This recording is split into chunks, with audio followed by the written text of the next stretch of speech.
compañeros. Vamos a ir empezando con la actividad de hoy. Les quería en primer lugar, en nombre de Clase Contra Clase y la agrupación Pan y Rosas que hemos organizado hoy esta actividad, darle las gracias por haber venido por un día tan bonito. Y bueno, voy a hacer nada más que una muy brevísima presentación a los compañeros que van a estar en el panel.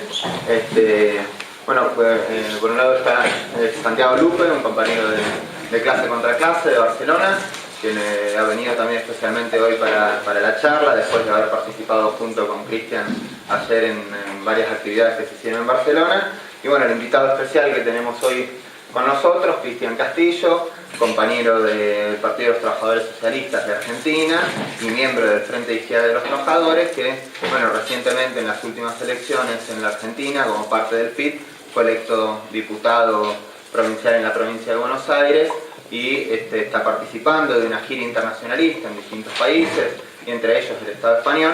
Y bueno, lo hemos invitado para poder hacer el Partido de los Trabajadores Socialistas, que es parte, es un grupo hermano de Clase Contra Clase en la Argentina, dentro de la misma organización internacional de la que somos parte, la fracción trotskista.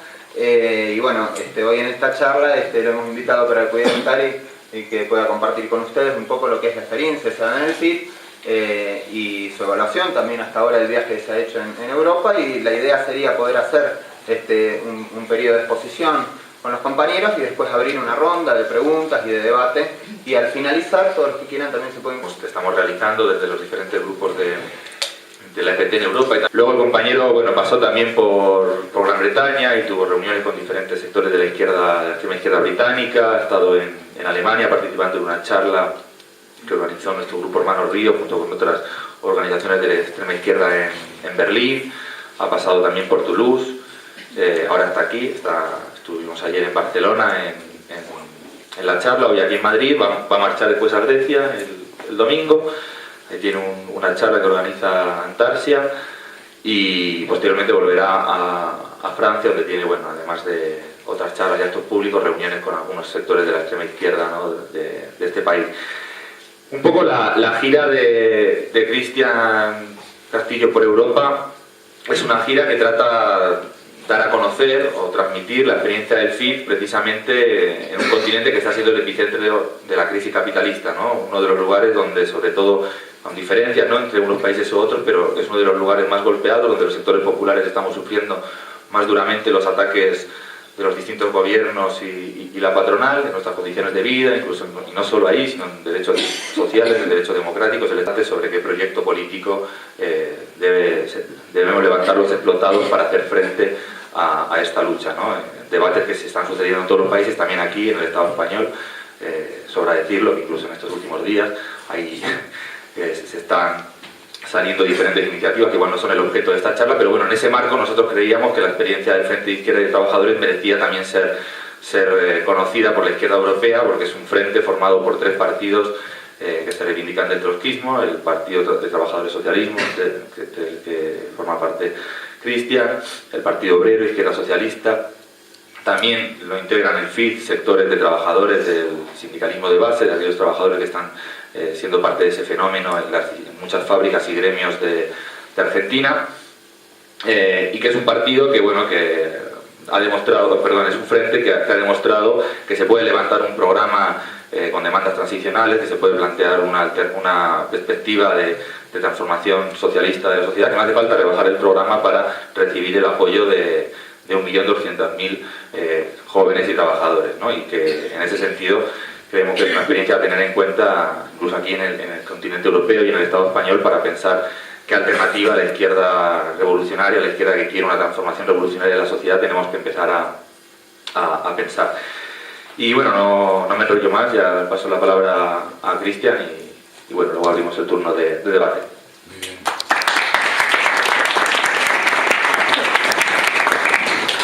Bueno, buenas tardes, compañeras, compañeros, un gusto poder estar acá. El micrófono no deja. Hola, conversando con ustedes. Tengo que hacer algunas referencias a la situación argentina, ya que los distintos compañeros que están presentes seguro la manejan con distintos niveles de conocimiento. Entonces tratar de de ubicar mínimamente ciertas coordenadas de lectura para entender el proceso del FIT, que tiene una explicación como una combinación de lo que los marxistas podemos llamar factores objetivos y subjetivos. Sin duda ustedes recuerdan la crisis del año 2001, cuando la economía argentina quebró con una caída del 12% del Producto Bruto Interno después de una crisis de largo arrastre, donde la desocupación trepó a niveles similares a los que hoy hay en el Estado español, pero con un nivel de colchón social infinitamente menor, que llevó a una resistencia social muy fuerte, al desarrollo de un movimiento de desocupados que se conoce con el nombre de piqueteros, por los piquetes que se hicieron como cortes de ruta en numerosas luchas que hubo en Argentina contra la desocupación, desde grandes levantamientos de pueblos enteros hasta luego la organización de ese movimiento en diferentes organizaciones. El caso de Sanón no ha sido centralmente poder organizar y mantener la producción de una fábrica, sino que esa conquista, que digo, fue donde el patrón perdió todo, perdió hasta la marca, hasta su propio apellido, se le ganó, pues la marca quedó para los trabajadores también, ha sido puesta al servicio de organizar a los sectores combativos de la provincia de Neuquén en primer lugar y de los trabajadores argentinos en general, ya que los compañeros de Sanón no se limitan a una política corporativa de gestión de fábrica, sino que desde el Sindicato Ceramista de Neuquén luchan por la unidad de toda la clase trabajadora e incluso han intervenido políticamente la agrupación que tiene la conducción del sindicato en la formación del Frente de Izquierda de los Trabajadores de Neuquén, y de hecho del diputado que conseguimos en la provincia neuquina en el año 2011, el diputado regional, que en el Frente de Izquierda siempre son cargos rotativos. Los 2 primeros años en Neuquén lo ocuparon obreros de Sanón, el primer año Alejandro López, el segundo año Raúl Godoy, que terminó su mandato hace muy poquito, ahora entró una compañera que es docente el tercer año, y el cuarto año va una trabajadora estatal. Así que digo esa referencia de Sanón. Y el tercer movimiento que surgió en Argentina en aquel entonces fue el de las asambleas populares, las asambleas de vecinos, que bueno, tuvieron mucha intensidad y presencia política en los primeros meses del año 2002.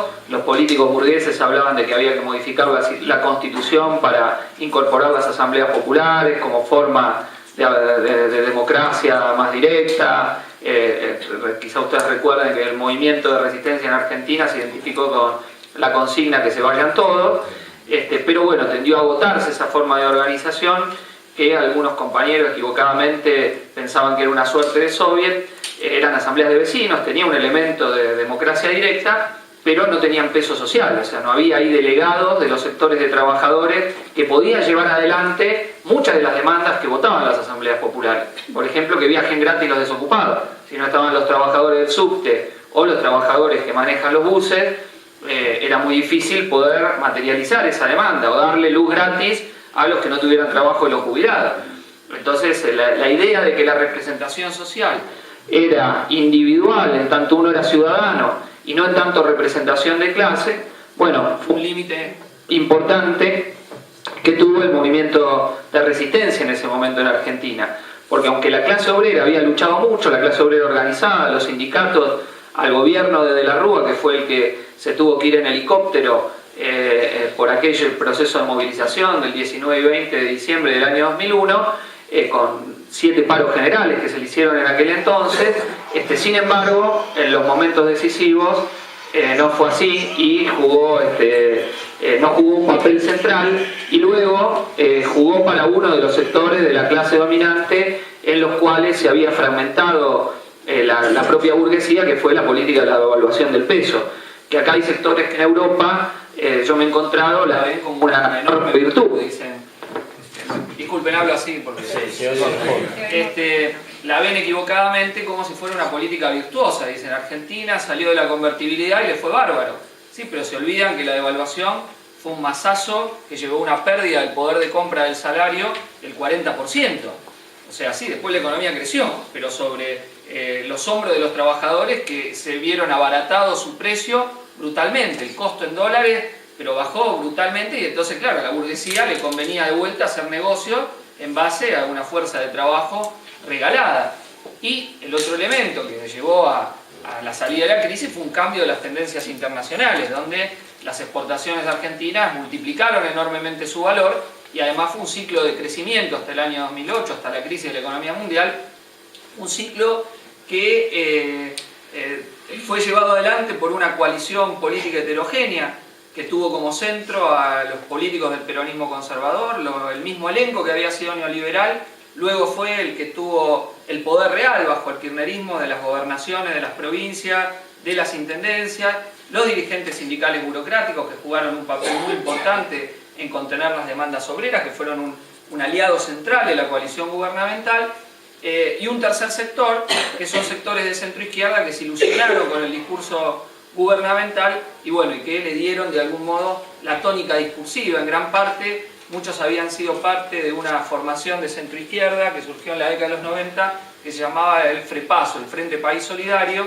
y que había conformado la alianza, el gobierno de unidad con la Unión Cívica Radical que dirigía de la Rúa y que se fue en helicóptero, digamos. Bueno, muchos de ellos que provenían de la izquierda peronista volvieron, digamos, en la coalición encabezada por los Kirchner, que tuvieron una virtud desde el punto de vista burgués, que leyeron relativamente bien, que no podían legitimarse socialmente después del 2001 sin tener cierto diálogo con el movimiento de masa y tener una política de cooptación de muchos de los movimientos populares, una parte del movimiento piquetero, otra parte del movimiento territorial, una del movimiento de derechos humanos, que fue en gran medida cooptado por el kirchnerismo, por lo menos sus referentes más importantes, y un discurso donde lo que ellos habían hecho en los 90, porque los Kirchner, esto a veces mucha gente se olvida, fueron gobernadores en una provincia del gobierno neoliberal de Menem, avalaron la privatización del petróleo que fue desastrosa en Argentina, aunque le dio de comer al amigo de ustedes, Antonio Brufau, que hizo dividendos y dividendos y dividendos impersonales, sobre todo a partir de una política de saqueo que llevó Repsol sobre los recursos petrolíferos y gasíferos argentinos, donde el autoabastecimiento que tenía la Argentina pasó a tener que importar en la actualidad 12.000 millones de dólares anuales. Así que fue verdaderamente desastroso, no invirtieron en la exploración de nuevos pozos, simplemente se llevaron lo que se había dado previamente por la acción de la empresa estatal, y los Kirchner no se fueron del menemismo cuando dio el indulto a los genocidas. Es decir, en ese momento Menem tuvo una ruptura de un sector minoritario del peronismo que después se fue al FREPASO, los Kirchner se quedaron, avalaron las privatizaciones, es decir, no tuvieron un sí y un no con lo que fue un gobierno nefasto de la historia nacional, después de haber sufrido la dictadura genocida que provocó 30.000 desaparecidos en Argentina y sobre todo dirigida contra la vanguardia obrera combativa que se había desarrollado después de los levantamientos del Cordobazo, del Rosariazo en 1979, y como la burguesía no podía disciplinar a una clase obrera que le tomaba fábrica, que se radicalizaba, que rompía el corsé de la burocracia sindical peronista, deciden dar el golpe de Estado y digamos, el blanco central fue la vanguardia obrera combativa. No sé si eso es acá conocido, pero cada gran empresa en Argentina tenía un centro clandestino de detención por el cual pasaron los militantes obreros y muchos de ellos directamente desaparecieron, algunos fueron torturados, muy pocos sobrevivieron y casi hay una lista de... Cada empresa multinacional tiene su comisión interna, su comisión de reclamos desaparecida o que pasó por el exilio. La Mercedes-Benz, la Ford, incluso la Mercedes-Benz le dio el material para el centro en donde los militares en Campo de Mayo, uno de los cuarteles emblemáticos de los centros de detención forzada de personas, donde desaparecieron 5.000 personas nada más en ese centro clandestino de detención, tenían la maternidad en donde hacían parir a las compañeras detenidas desaparecidas, en lo que han sido luego los niños apropiados, de los cuales de 400 solo han sido recuperados 100 y algo. Pero bueno, la Mercedes-Benz le dio el material para la maternidad clandestina, y la empresa Ford es conocida, hoy empieza todo un movimiento para enjuiciar a esas empresas, pero bueno, estamos hablando de eso que se hizo en Argentina. Y después de ese golpe genocida, el menemismo fue la segunda tanda, digamos, la implantación de una política de flexibilización laboral y de entrega a las empresas imperialistas que, para dar una cifra, cuando empieza el menemismo, un tercio de las principales 500 empresas estaba en manos de capital extranjero. Cuando se va el menemismo, 2/3 de esas empresas pasan a estar en manos de capital extranjero y en el kirchnerismo se ha mantenido la proporción. Uno hace el ranking de las principales 500, siguen siendo 2/3 como a fines de los 90, aunque variaron algunas de esas, es decir, algunas volvieron al capital nacional, el Estado recuperó un par de empresas, pero otras pasaron a manos del capital imperialista directamente. Este ciclo que se agota es un ciclo donde lo que estamos viendo ahora es, en primer lugar, un salto en las dificultades de la economía. Hay en Argentina una inflación, pero este año las estimaciones son de un 28% de la inflación y 40% de los alimentos, es decir que es un aumento de los precios muy acelerado. Tenemos una caída muy fuerte de las reservas del Banco Central, de 30.000 millones de dólares, han en estos días pasado la barrera de los 30.000, 29.000 y pico, es decir, es una pérdida de reservas muy fuerte. Y hay una situación de caída del crecimiento, es decir, el crecimiento está en torno del 2,5-3%, que para los índices europeos parece alto. Estimo que si el gobierno europeo le dicen que creciste el 3%, están todos, descorchan sidra, champaña, etcétera, etcétera. Pero para cómo venía la economía argentina, con un promedio del 7,5% de crecimiento en los últimos 10 años, es una caída verdaderamente importante, una tendencia al estancamiento o al retraimiento del crecimiento. Entonces, esas condiciones están haciendo la situación relativamente explosiva, y el hecho que hoy queda claro que cambios estructurales en la supuesta década ganada de la que habla la presidenta fueron verdaderamente en cuentagotas. El sistema ferroviario sigue igual y el tren es el medio de locomoción del pueblo trabajador. La ciudad de Buenos Aires tiene 3 millones de habitantes, pero todos los días entran 3 millones a trabajar, y lo que hace a los trabajadores se transporta en los trenes suburbanos. Hemos tenido crímenes sociales, como los hemos denominado, en los cuales han muerto más de 60 trabajadores por choques de los trenes, debido a que las empresas privatizadas, que son las que tienen la concesión del ferrocarril, no han hecho inversiones, reciben subsidios cuantiosos del Estado, los reciben por acá y por allá los invierten en otros negocios que tienen las familias que controlan desde la década de los 90 el servicio ferroviario. El desastre que ha sido la política petrolera. Durante 10 años se consintió a Repsol, después se le tomó, cuando ya se hacía insostenible, toman el control del 51% de las acciones del Estado, pero en vez de hacerle juicio a Repsol, ahora, por lo que fue una política de vaciamiento, ahora le van a entregar 5.000 millones de dólares, y no para hacer, a partir del Estado la controla, una política de soberanía energética, sino para ahora hacer pactos, por ejemplo con la Chevron, para la explotación mediante el método contaminante del fracking en el yacimiento de Vaca Muerta, que esperan que sea la nueva gallina de los huevos de oro, entregada al capital multinacional con contratos que son verdaderamente leoninos en lo que hace a las condiciones que han puesto esas empresas. El nivel de la precarización del trabajo en Argentina, un 35% de la clase obrera está, como habitualmente la llamamos, en negro, sin ningún tipo de registro, y esa cifra no ha cambiado durante la década ganada. A esto tenemos que agregar otras condiciones de precarización, como es la subcontratación o tercerización, las pasantías y otro tipo de trabajo eventual. Hay generaciones que prácticamente se la pasan trabajando de fábrica en fábrica, que no han conocido un empleo permanente. Hay jóvenes que ya tienen como característica 3 meses acá, 4 meses allá, 5 meses allá, y nunca han conseguido un contrato de duración indeterminada, un CDI, como le llaman los franceses, no sé si acá se llama de la misma manera, pero bueno, esa ha sido una característica. La ganancia enorme que han tenido los grupos capitalistas en distintas industrias, el campo contra el cual el gobierno se peleó, pero que en lo que hace a sus sectores dominantes han tenido verdaderamente ganancias fabulosas. Una vez lo que se han enriquecido las patronales agrarias, y verdaderamente se indigna la fuga de capitales que ha habido en Argentina en estos años, donde se han fugado, de los 200.000 millones de dólares de argentinos fugados por el mundo, se calcula que se fueron unos 40 y pico mil millones de dólares en la última década. Es decir, que se ha sido el juego de hacemos verdaderamente lo que queremos. Y donde, bueno, el nivel de extranjerización de la economía, como señalaba antes, tampoco ha tenido ningún cambio sustancial. Entonces, este es el ciclo que se está agotando. Y lo que está percibiendo una parte importante del pueblo trabajador es una contradicción muy grande entre el discurso oficial y la realidad de sus condiciones de vida. No hubo cambio. Uno veía hace 10 años tal villa de emergencia, hoy está la misma villa de emergencia como estaba. No se han hecho ni casitas para disimular, y verdaderamente este es un flagelo que golpea fuertemente al pueblo trabajador. Y en parte esa situación es lo que explica la votación del Frente de Izquierda. Es decir, que hay una desilusión de una parte importante de los trabajadores con el gobierno. Esta desilusión había tenido previamente otras manifestaciones. Una muy importante fue el 20 de noviembre del 2012, cuando hubo un paro general que convocó un tercio de los sindicatos nada más, pero donde paró prácticamente todo el país. Incluso los sindicatos que llamaban a no parar tuvieron una derrota catastrófica, entre ellos la conducción del sindicato docente, que está alineada con el gobierno, llamó a no parar de ninguna manera y no se dio clase en ninguna escuela en Argentina, no había ni docente ni alumno, es decir, fue un parazo.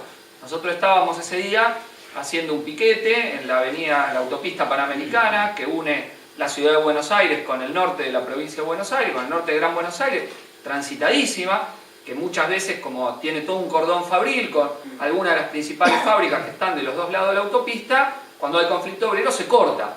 Es decir, para hacer visibles los conflictos obreros, una táctica muy usada es cortar la Panamericana, entonces salís en la televisión.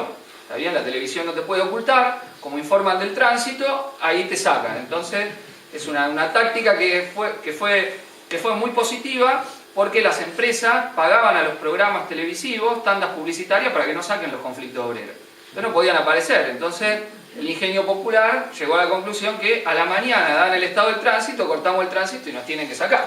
Entonces a partir de ahí se corta la Panamericana, está adquirido en el repertorio y acciones de lucha. Bueno, ese día hicimos un piquete de los sectores combativos de ahí de la zona, un piquete que yo estaba ahí acompañando con otros compañeros, y no había nadie en el piquete. Nosotros no paramos a nadie ese día en el piquete. Mirábamos para el norte, no había un auto. Mirábamos para el sur, no había un auto. Es decir, fue un parazo. Claro que los obreros de los gremios que llamaban a no parar decían, yo no vine por el piquete. Y no, se habían confabulado los trabajadores porque tenían bronca, porque era legítimo el paro. En Argentina, cuando no se quiere pagar, te pasan por arriba. Bueno, esa es una situación de bronca de la clase obrera. Y en otro sector, el gobierno aumentó la recaudación impositiva cobrando lo que se llama el impuesto al salario. Nominalmente es impuesto a la ganancia para los salarios más altos, pero antes lo pagaba el 7% de la clase obrera. Con el último gobierno de Cristina eso se aumentó al 30% de la clase obrera, que paga un salario anual en ese impuesto. Entonces lo que uno negociaba en la convención colectiva de trabajo, que en Argentina se hace anualmente, la negociación salarial, lo perdía porque lograba aumento y decía, me aumentaron, ahora me cobran el impuesto a la ganancia. Los obreros hacían cálculos y decían, no hago horas extra, prefiero cobrar menos y que no me saquen el impuesto. Una bronca bárbara. Lo terminó ahora subiendo un poco, pero este año se abre de vuelta el lío por ese famoso impuesto, que es verdaderamente un impuesto que no corresponde. El salario no es ganancia, justamente, y sin embargo a los asalariados, ¿no?, se les saca una parte de lo que cobran por su fuerza de trabajo para llevárselo el gobierno directamente, que por otro lado ha sido un gobierno pagador récord de deuda externa. Ha pagado en 10 años 173.000 millones de deuda externa, pese a lo cual Argentina tiene una deuda pública de 200.000 millones de dólares. El discurso oficial era que nos habíamos desendeudado. Bueno, sí, pagamos 173.000, pero seguimos debiendo 200.000 millones de dólares debe el Estado argentino actualmente de deuda pública. Esa situación tuvo un adelanto, que fue que quizá ustedes conozcan, Cristina fue reelecta con una votación muy alta, del 54%. Pero enseguida cometió quizás su error estratégico más importante, que fue pelearse con el secretario general de la CGT, con Hugo Moyano, con el cual rompió políticamente, y en parte esa ruptura fue porque Moyano tiene olfato de que los trabajadores no tenían la misma adhesión al gobierno aunque lo habían votado. Esa tendencia se aceleró, el descontento obrero creció, el paro fue muy importante, pero Moyano no es un líder ni socialista, ni de izquierda, ni nada parecido, sino que comparte la ideología derechista de la mayoría de la burocracia sindical, que algunos compañeros habrán leído y conocen más de la historia argentina. Es una burocracia de origen peronista, pero del ala derecha del peronismo, ¿sí?, con una ideología profundamente reaccionaria, que juega un papel propatronal numerosas veces. Se lo llama a una parte de esos dirigentes los gordos, porque de todo lo que comen, los que no trabajan y los que están en sus sillones de hace años, bueno, tienen esa fisonomía. Entonces dice los gordos de la CGT, es una frase tradicional.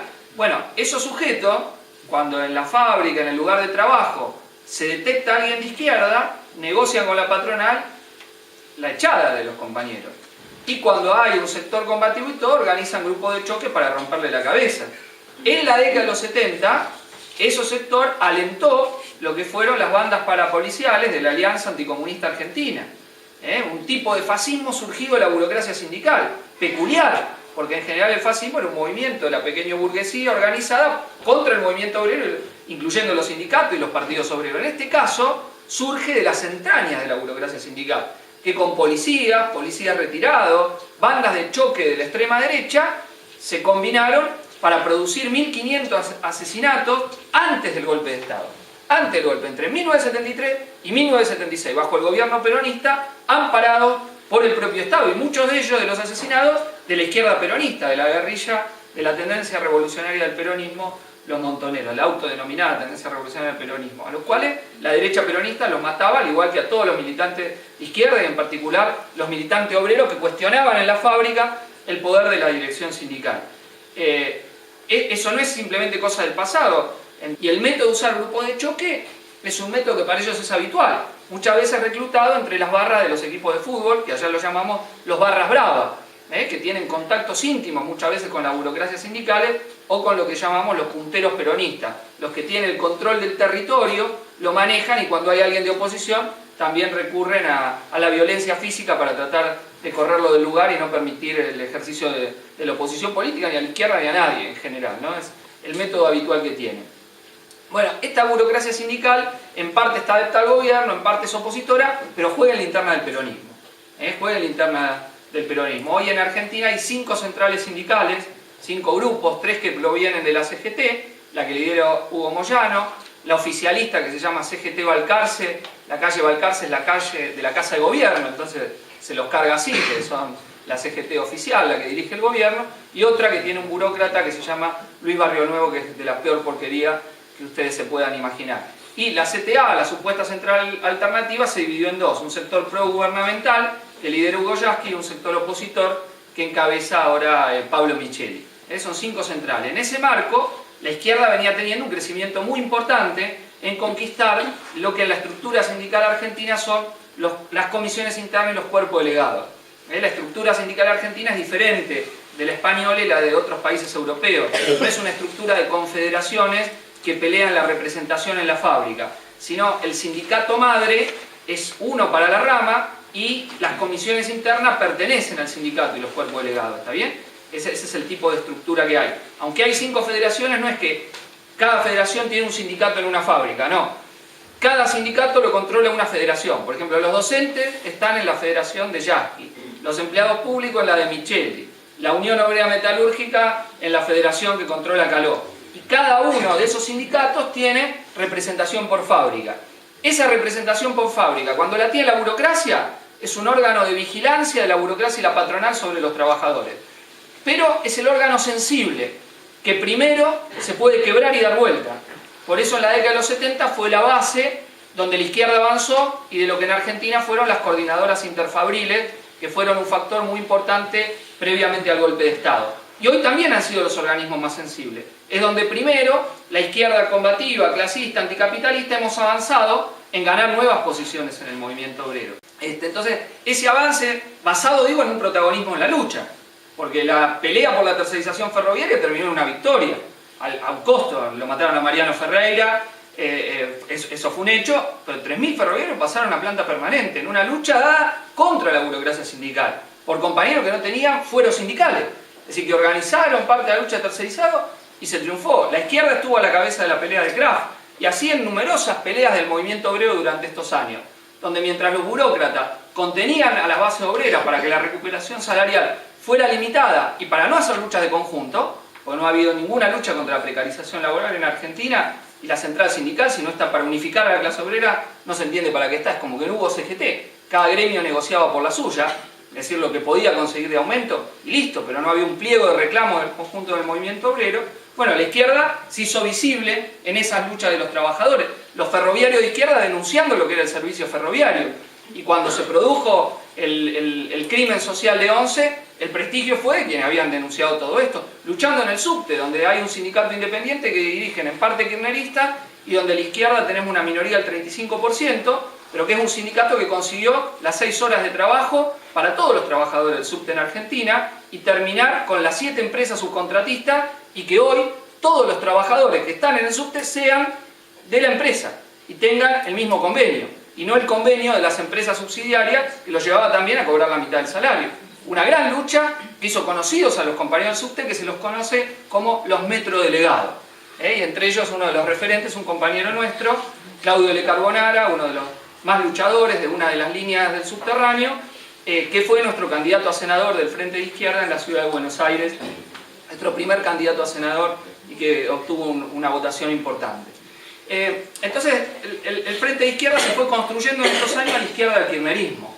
Básicamente, frente al gobierno kirchnerista, en la izquierda hubo tres posiciones. Los que se fueron detrás del gobierno, los que apostaron por otra variante centro-izquierda y los que plantamos una posición claramente independiente de los dos bloques capitalistas que estaban en enfrentamiento o en disputa. Esa posición primero fue minoritaria.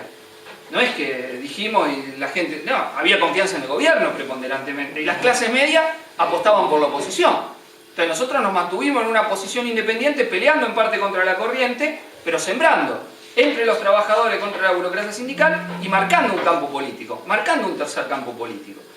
Ese sembrar, ese tercer campo político, bueno, es lo que en parte hemos cosechado ahora en el resultado del Frente de Izquierda y de los trabajadores. Si no hubiésemos dado esas peleas previas, nosotros no hubiésemos canalizado parte de la tendencia de los trabajadores a enfrentar al gobierno. Lo hubiese canalizado otras variantes políticas, no la variante anticapitalista. Es decir, no es un resultado que vino de la nada el que obtuvo el FIT. Es un resultado producto de una acción política, pero obviamente basada en un proceso, una tendencia real.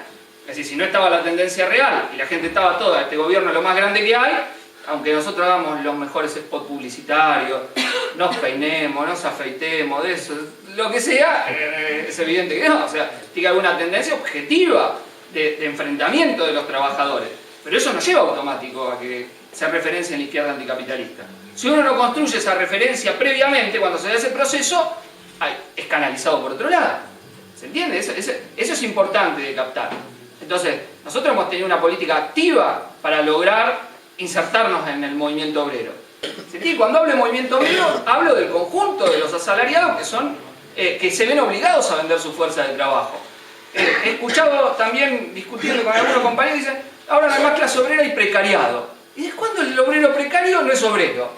¿A quién se le hubiera ocurrido que un precario no es parte de la clase obrera? La clase obrera tiene un sector que de una manera, otro que de otra, pero forma una clase obrera única. La ideología del fin de la clase obrera, la ideología de que el desocupado no es parte de la clase obrera, de que el precario no es parte de la clase obrera, es parte de lo que metió el neoliberalismo para romper la conciencia de clase, para quebrar, para no lograr la unidad entre el precario y el que está trabajando. Es para salvarle las papas a los burócratas que no defienden a los precarios o que no defienden a los desocupados.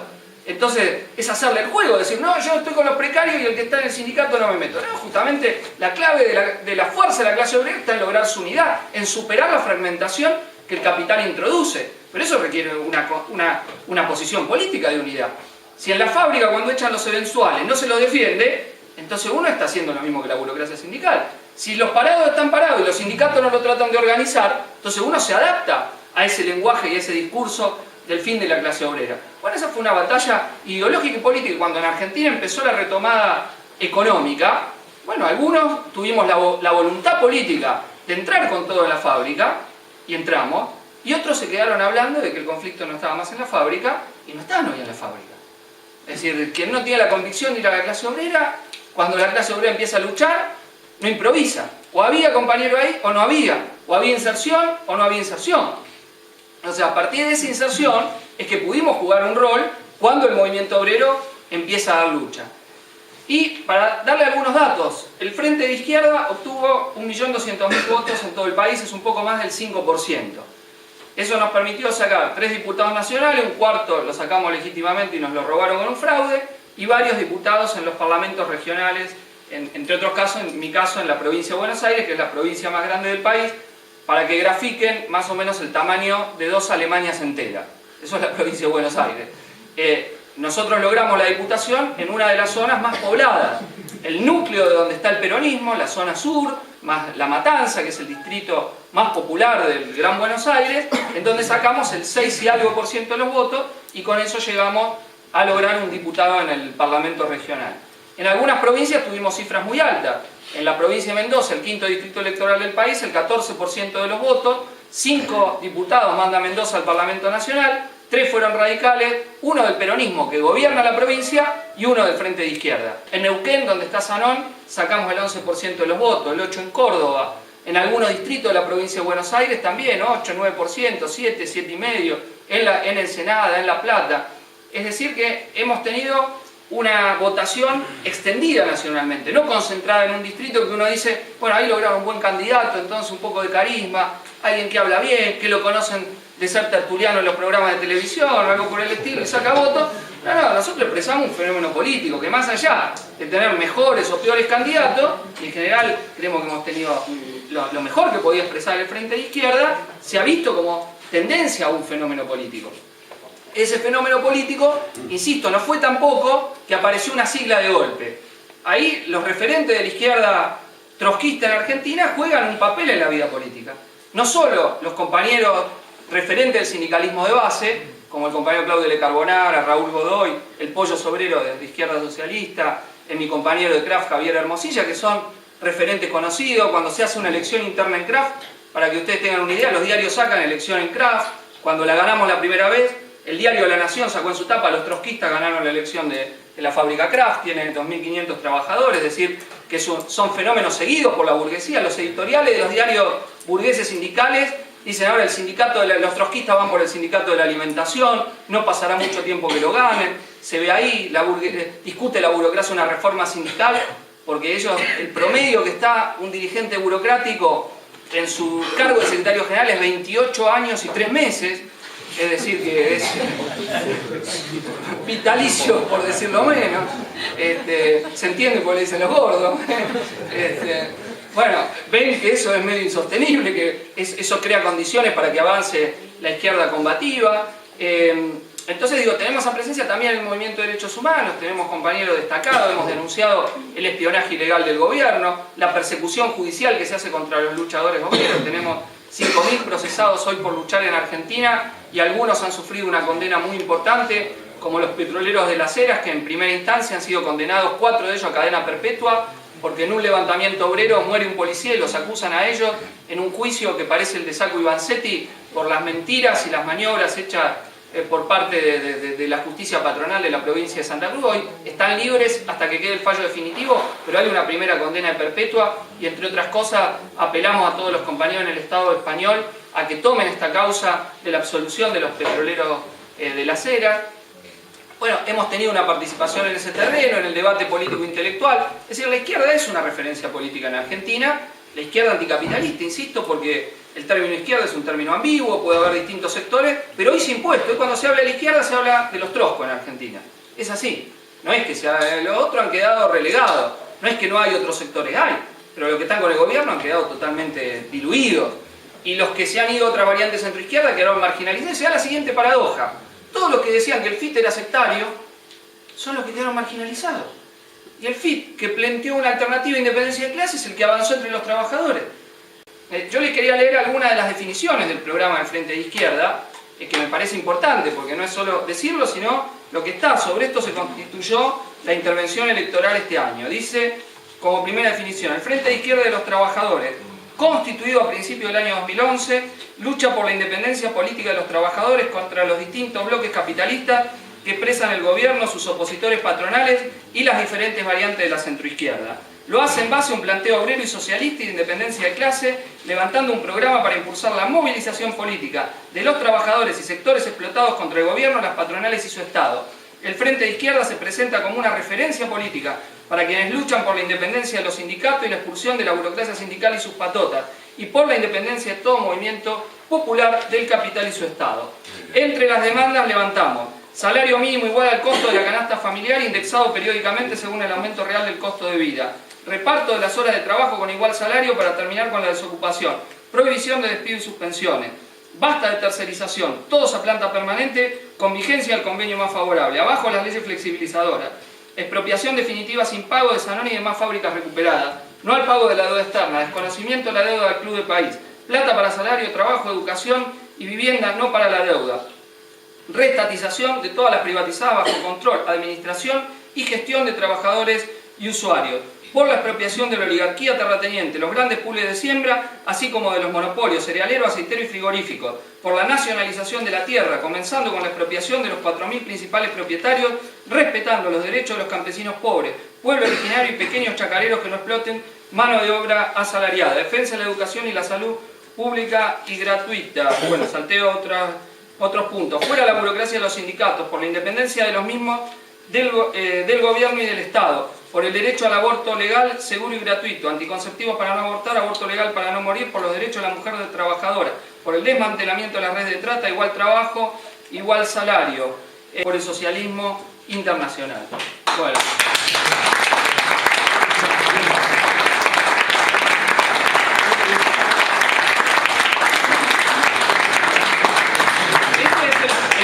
Constitución del FIT, digamos, sobre esta base, la base de este acuerdo programático, es que se conformó el Frente de Izquierda. Nuestra agitación electoral, obviamente, no tomó todos los puntos que están acá planteados. La agitación electoral, lástima, no tenemos, ayer los pasamos los videos en Barcelona, no hicimos el mismo coso técnico, pero los pueden mirar ustedes, están en internet. Hicimos una acción electoral donde destacamos reivindicaciones inmediatas de la clase obrera, el salario igual al costo de la canasta familiar, el 82% móvil para los jubilados, que es una demanda muy sentida, contra la precarización laboral, contra la burocracia sindical. Hay un spot donde están los trabajadores en una fábrica, viene un hombre de chaqueta y dice: bueno muchachos, hasta acá llegamos, la empresa no puede más, con el salario no hay que parar. Y un trabajador le dice a otro: este es el patrón. Y el otro dice: no, este es el dirigente del sindicato. Bueno, y otro dice: a esto hay que echarlos a todos. Necesitamos nuevos delegados que de verdad nos representen, para esto vote a Frente de Izquierda. Es decir, un discurso dirigido a la clase trabajadora. Otros trabajadores precarios que están conversando y dicen: che, vamos a jugar al fútbol. No puedo. ¿Por qué? Y me tengo que quedar todo el día en la fábrica, hacer extra. Ya no aguanto más, no tengo ni domingo. Basta de precarización laboral. Bueno, ha sido una propaganda dirigida a las reivindicaciones de la clase obrera, también sosteniendo demandas que tenían que ver con la nacionalización de los recursos estratégicos de la economía para que sean gestionados por los trabajadores, la denuncia a la casta política profesional y el planteo de que todo funcionario político gane lo mismo que un trabajador y un docente, y en la campaña de octubre señalando que se venía un ajuste y que hay que votar a los diputados de izquierda para estar mejor, para enfrentar el ajuste que se viene, y con un discurso que decía: para fortalecer tu lucha. O sea, no diciendo que con los diputados la cosa iba a cambiar en el Parlamento, votanos para que en el Parlamento te votemos leyes bárbaras, sino que nuestra presencia en el Parlamento, el papel que tiene es fortalecer la lucha de los trabajadores, no decirle al trabajador que le vamos a resolver los problemas. Y en todos decía: por una alternativa política de los trabajadores. Cada uno de los spots que en Argentina son la base de la campaña electoral. Porque el sistema electoral argentino ahora ha introducido una doble campaña. 2 meses antes de la elección general se hace una elección primaria simultánea obligatoria, donde es como la elección general, con la diferencia de que los partidos, si no llegan a acuerdo de candidatura, pueden presentar más de una candidatura. Aunque uno no tenga problema de candidatura, se tiene que presentar en esa elección, donde vota toda la población. Y tiene que sacar más del 1,5% de los votos para poder estar presente en la elección general. En el 2011, cuando formamos el FIT, nuestro objetivo era que la candidatura presidencial, que me tocó ocupar como vicepresidente, con Jorge Altamira el Peó como presidente, pasara el piso electoral. Es decir, esa fue nuestra pelea en ese momento. Hicimos una campaña de denuncia de esa medida proscriptiva y logramos, en vez de 400.000, 550.000 votos, que era lo que teníamos, o sea, superamos con creces el piso electoral en ese momento y logramos diputados en 2 parlamentos regionales, Neuquén y Córdoba. Ahora, en las primarias, en la campaña nosotros sacamos 900.000 votos. Y en las generales 1.200.000 votos. Pero la primaria es una elección. ¿Y qué hay? Hay 25 días donde se pasan breves spots. El más largo tiene 48 segundos, pero ahí es que te pasan poco. O sea, tenés que hacer a lo sumo en 24 segundos la propaganda electoral, pero que se ve mucho. Entonces la clave de la agitación electoral es la idea que uno está transmitiendo. ¿Por qué votaron a la izquierda? ¿Por qué dicen los trabajadores? Porque son los únicos que hablan de nuestras demandas. Un trabajador que le dice, el despolitizado, no el que ha hecho una experiencia de lucha. ¿Vos por qué votaste ahí? Es el único que habla de lo que me pasa a mí, de lo que me pasa en la fábrica, en el lugar de trabajo, es lo que denuncia la precarización, lo que dicen que el salario tiene que ser como la canasta familiar.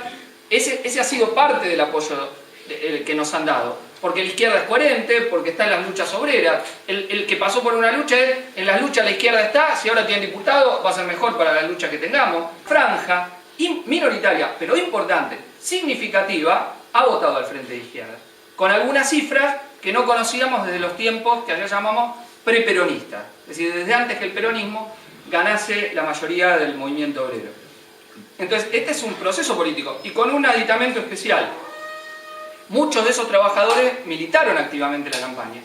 Si en la zona norte de Gran Buenos Aires, donde yo contaba, hemos tenido reuniones de discusión de la campaña electoral con alrededor de 400 trabajadores que íbamos y discutíamos qué hacer y todo. Hacían videos caseros para discutir el voto contra los candidatos burgueses, convencer a sus compañeros, a su familia, a sus compañeros de barrio. Es decir, ha sido una campaña militante, por arriba y por abajo, la que hemos hecho que nos ha permitido transformarnos en esta referencia política. Lo último que quería señalar, así dejo paso a intervenciones o preguntas de los compañeros, dos cosas. Primero, el Frente de Izquierda es un frente, no es un partido revolucionario. Nuestro objetivo del PTS es hacer un partido revolucionario en Argentina. Ahora, el Frente ha sido una muestra de cómo utilizar la intervención electoral para avanzar en esa estrategia, no para ir en contra de esa estrategia. Y un partido revolucionario centrado en la clase obrera. No porque seamos obreristas. Nosotros no creemos que hay que levantar una política corporativa meramente de los trabajadores, sino plantear que la clase trabajadora tiene que elevarse a plantear las demandas del conjunto del pueblo oprimido y explotado. Pero la centralidad de la clase obrera está dada por la propia estructura del capitalismo. Si salvo que no vivamos más en el capitalismo, la historia sigue siendo la historia de la lucha de clases. Y las clases no se han disuelto mágicamente. El capital sigue acumulando riqueza de la explotación del trabajo asalariado, de la obtención de la plusvalía que generan los obreros. Mientras eso sea así, la centralidad de la clase obrera es un dato objetivo de la realidad.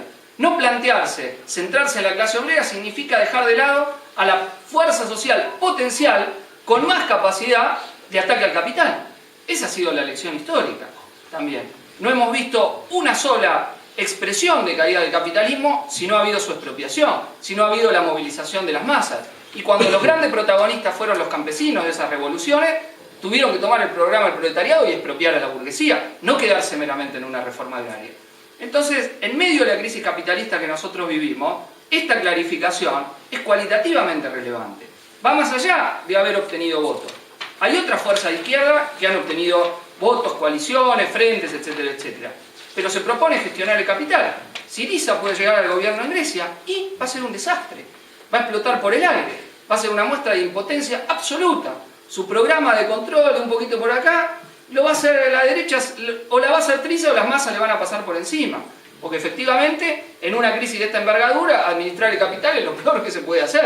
Es decir, o se le da leña a los trabajadores, como hacen los conservadores y la socialdemocracia, que no vacilan, que votan los mismos planes, flexibilización laboral, bajar los recortes sociales, salvar a los bancos y los monopolios, o se levanta un programa de salida obrera a la crisis para que la paguen los monopolios y los bancos que la han generado. Son dos programas alternativos que plantean una disyuntiva de hierro al movimiento obrero. Entonces, más allá de las coyunturas, está este problema estratégico. O peleamos para que la clase obrera emerja como sujeto político, no solo de lucha económica, sino que esa lucha económica le permita transformarse en sujeto político alternativo. Si no logramos la participación activa de los trabajadores para cuestionar el poder del capital, estamos limitados. Digo, no es solo que lo digo por los movimientos europeos, nosotros en Argentina fuimos el que se vayan todos. Estuvieron los movimientos que dieron, pero no se fueron todos. Volvieron todos después de un tiempo. Es decir, ¿y por qué volvieron? En parte porque no hubo centralidad obrera en esa lucha. Es decir, fue mucho más fácil de reconducir porque no hubo centralidad obrera. Fue mucho más difícil contener los efectos del cordobazo y el rosariazo en el 69 por el protagonismo central del movimiento obrero que los de diciembre del 2001 en Argentina, aunque sus secuelas se siguen viendo hasta el día de hoy de esos procesos de lucha. Pero no tuvimos centralidad obrera. Entonces al peronismo, si no le ganamos la base obrera, ¿cómo lo vamos a derrotar? Es imposible. O le ganamos la base obrera al peronismo o no vamos a hacer nada en Argentina. Esa es la realidad. Nosotros nos pusimos un poco contentos porque los gobernadores peronistas hicieron una reunión, 5 de ellos fueron a ver a uno, se cayó en un helicóptero, estaba accidentado. Entonces los diarios decían, entre sus charlas los gobernadores dijeron por qué los trotskistas le habían ganado en Mendoza y en Salta gran parte de su electorado obrero. Está bien, pero nuestra tarea es hacer eso. Tratar de ganarle el electorado obrero y de la juventud, que fue el otro gran componente del voto del FIT. La juventud precaria y la juventud estudiantil, donde la organización estudiantil en Argentina se llama Centro de Estudiantes, una parte muy importante los hemos ganado también con frentes impulsados por la fuerza del Frente de Izquierda. bueno, el movimiento de mujeres, donde también impulsamos la organización, como impulsan los compañeros acá de Clase contra Clase, Pan y Rosas, que se define como feminista socialista. Porque al revés que el feminismo burgués o pequeño burgués, nosotros tratamos de unir la lucha de los trabajadores a la lucha de los derechos de las mujeres. Es decir, no separarlos, no verlos como continentes que no están relacionados, sino unir las dos potenciales luchas contra la explotación y la opresión de género. Y señalar que el capitalismo no puede emancipar verdaderamente a la mujer. Es decir, que para que haya emancipación de género real, tiene que liquidarse este sistema basado en la explotación del hombre por el hombre y de algunas mujeres sobre algunas mujeres también, ya que la mujer burguesa sufre la opresión de género, pero a la vez muchas veces vive de la explotación dentro de su mismo género a quien trabaja en el servicio doméstico, etcétera, etcétera, y ahí no piensa en esa opresión. Si nosotros queremos terminar con toda opresión y explotación, y por eso nuestra ambición es construir una sociedad comunista, volver a restaurar el hermoso contenido de esa palabra que para el proletariado significaba el alcance de la libertad. Viva el comunismo, viva la libertad, gritaban los trabajadores de principio de siglo. El estalinismo transformó el comunismo, la palabra comunismo en sinónimo de la opresión. Los estalinistas pervirtieron la política revolucionaria e hicieron que muchos trabajadores sientan, comunistas, estos son unos traidores, nos han traicionado en tal partido, etc. Bueno, hoy charlando un poco con los compañeros, recordábamos cómo en la propia transición española el Partido Comunista aceptó las leyes de impunidad, la bandera monárquica y jugó un papel central en esa transición que hoy ustedes están todavía tolerando y soportando en tener monarca en el siglo XXI. Pero bueno, tenemos que restaurar esa perspectiva porque el siglo XXI nos plantea nuevamente socialismo barbarie como alternativa y bueno, y para eso no se va a dar automáticamente. Es decir, sin la espontaneidad de la lucha de clase no se hace nada. Sin las masas que quieran luchar, por más que nosotros hablemos lindo, hagamos todo bien, no podemos modificar nada. Pero cuando las masas luchan, si no hay esa alternativa política construida, de la estrategia y la táctica revolucionaria. Y muchos de eso hoy quieren que lo dejemos atrás, que lo tiremos por la basura, que hagamos como que no hubo nada, que no hubo revoluciones que triunfaron, que no hubo elecciones, que no hubo peleas, que no hubo programas de los que aprendimos. Y creo yo que eso es como si un físico hoy dijera, voy a empezar de nuevo, me olvido de Newton, me olvido de Einstein, yo descubrí, todo nuevo, todo nuevo. No, ningún físico operaría así. Bueno, la política revolucionaria no puede decir, no, me olvido de Marx, me olvido de Lenin, me olvido de Trotsky, me olvido de Rosa Luxemburgo, vengo yo y descubrí la pólvora. No, la ley te va a llevar a la misma conclusión que lo llevó a ellos, te van a pasar por encima. Entonces sería totalmente ilógico. Ningún científico opera así. Nosotros queremos hacer política revolucionaria basada en el conocimiento más científico posible de la realidad, sin tener la idea positivista del término científico, pero sí el conocimiento más riguroso, estudiando los hechos y todo el pasado para poder actuar mejor en el presente. Entonces creo que ha habido que la ofensiva neoliberal también fue una involución en parte del pensamiento político de la izquierda. Y doy un ejemplo sencillo. La teoría de las clases avanzó sobre la teoría de que hay ricos y pobres. Es más científico decir que hay clases que hay ricos y pobres. Me acuerdo cuando lo leía a Tony Negri, decía, hay multitudes y oligarcas, pero eso es una involución. Y dice, esta es la nueva teoría, pero volviste 400 siglos atrás. Es más serio científicamente decir, hay campesinos, hay pequeño burgueses, hay obreros, hay clase media acomodada, menos, burguesía, fracciones, que decir hay ricos y pobres. Porque los ricos y pobres es una generalidad. Ahora, la capacidad de acción de algunos de los pobres no es la misma que la de otros. Si es el que pelea por la pequeña propiedad, no es lo mismo que por la expropiación del capital. Es evidente. Entonces es una involución teórica pensar de esa manera. Yo digo, el Estado no existe más. El Estado ya no está. Y aunque yo diga que no, los mozos de escuadra ayer los corrieron a los compañeros después de la charla que fuimos a la marcha y existe, el Estado está ahí. Viene, no paga la hipoteca, viene el Estado, te saca la casa. O sea, el Estado existe, el Estado capitalista. Y si vos no lo querés reconocer, te lo recuerda cada vez que te quieres enfrentar a él. Entonces, hay un problema de que yo creo que lo que decimos los revolucionarios no es insensato. Nosotros somos gente, ante todo, realista. Al revés de los padres que le dicen a sus hijos, sos revolucionario, vos sos un utópico, nosotros somos gente realista. Si pudiese cambiarse el mundo pacíficamente, sin revolución, apostaríamos por ese cambio. Pero la historia nos ha demostrado que eso no se hace. Es decir, que los esclavistas solo liberaron a los esclavos cuando les hicieron revolución y guerras civiles. Los aristócratas solo entregaron sus privilegios después de la Revolución Francesa y otras similares. Y los capitalistas entregaron su propiedad en la Revolución Rusa, la cubana, la china y otras parecidas. Y no hemos visto nunca en la historia del capitalismo, jamás, que por métodos de la democracia capitalista hayan entregado el poder. Jamás. Es una lección de la historia. Es decir, ¿qué hay más utópico que un reformista? No hay. El reformista es utópico, es alguien que nació para fracasar. Nosotros a lo mejor no triunfamos, pero somos realistas ante todo. La realidad de la historia nos ha mostrado que cuando las masas se organizan, luchan, pueden superar hasta los peores sistemas de opresión. Derrocarlos, barrerlos, hacerlos trizas. Y eso no lo podemos dejar que se olvide. Porque en el siglo XX fue parte de esas lecciones. Digamos, cuando escribió Marx podía ser una hipótesis. Nosotros entendemos que tenemos una responsabilidad política por lo que obtuvo el Frente de Izquierda. Esperamos poder estar a la altura. No nos creemos que hemos hecho todavía ninguna gran cosa. No tenemos aún la capacidad de movilizar 40 a 50.000 trabajadores en Argentina. Si la tuviéramos sería distinta la situación, estaríamos mucho mejor. Hoy todavía no lo hemos logrado. Estamos peleando para poder lograrlo, pero todavía no lo hemos logrado.